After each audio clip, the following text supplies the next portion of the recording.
de pesquisadores faz um estudo nas margens do rio Amazonas em 2 estados, o nosso e no Pará. Nós já falamos sobre esse assunto pelo G1 Amazônia. Ele utilizou primeiro dados de satélites das agências espaciais americana, a NASA, e da espacial francesa para monitorar riscos de inundações. Nesse momento, a coleta de dados é presencial.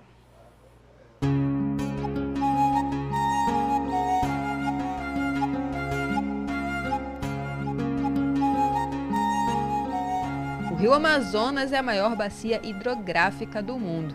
Ele abrange cerca de 6 estados brasileiros, incluindo o Amapá e Pará, além de países como Peru, Colômbia, Equador, Venezuela, Guiana e Bolívia.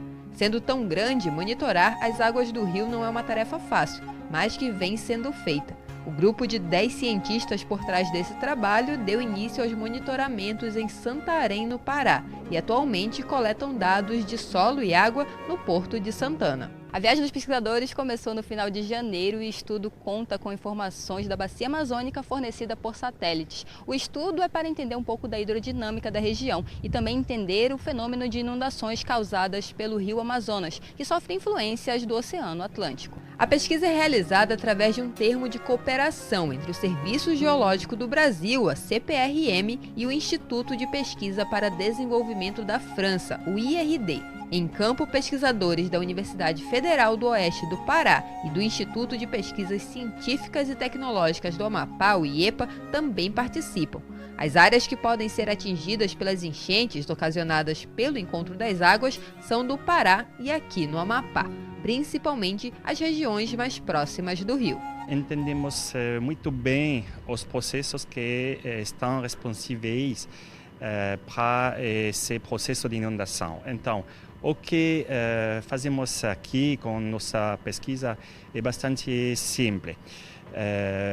Estamos medindo o nível da água para entender melhor os processos. Temos que entender hoje os processos para antecipar a evolução da situação do risco de inundação nessa parte do país. A pesquisa é inovadora e as informações obtidas devem contribuir para entender melhor esses fenômenos. Os dados de satélites disponibilizados pela NASA e pela Agência Espacial Francesa possibilitam monitorar regiões das quais o grupo não teria acesso fácil. Em 2021, um novo satélite chamado SWOT será lançado pela NASA e possibilitará imagens do nível da água em todo o globo terrestre, computando toda a variação dela, e a isso eles também terão acesso. É muito importante validar essas tecnologias para a gente poder ter uma melhor aplicação no monitoramento hidrológico e unindo essas informações de satélite, essas informações que a gente está coletando no campo e essas informações que são coletadas pelas estações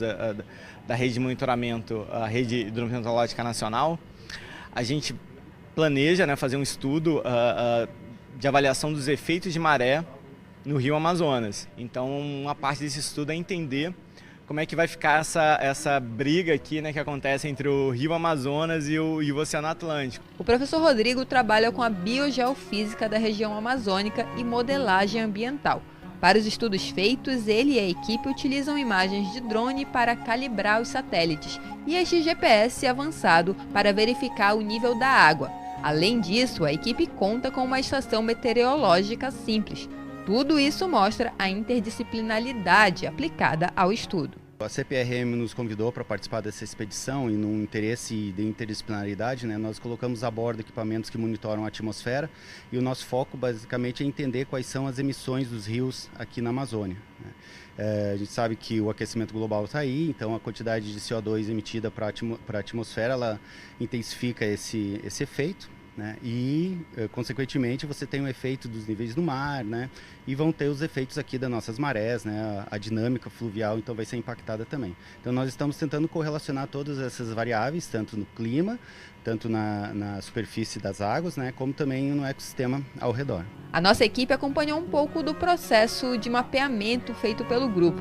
Os pesquisadores utilizaram um equipamento de perfilamento de corrente acústica de Doppler, que reúne informações sobre a região monitorada através de sondas. O equipamento mede os níveis do rio através de ondas acústicas. Mas essa onda sonora funciona como se fosse para medição de bebê, quando as mulheres estão grávidas e fazem, é o mesmo princípio. e essa onda acústica vai até o fundo, volta ao equipamento e vai medindo com muito mais precisão todo o fundo do rio, mede o fundo do rio, mede a velocidade de deslocamento das partículas. Então, com a medição do fundo do rio, eu crio a área e com a velocidade eu crio com a área e a velocidade eu determino a vazão do rio. Então, posso descobrir quanto que está passando de água naquela seção de rio, que no caso os colegas vão medir aqui até um certo ponto, para descobrir a vazão.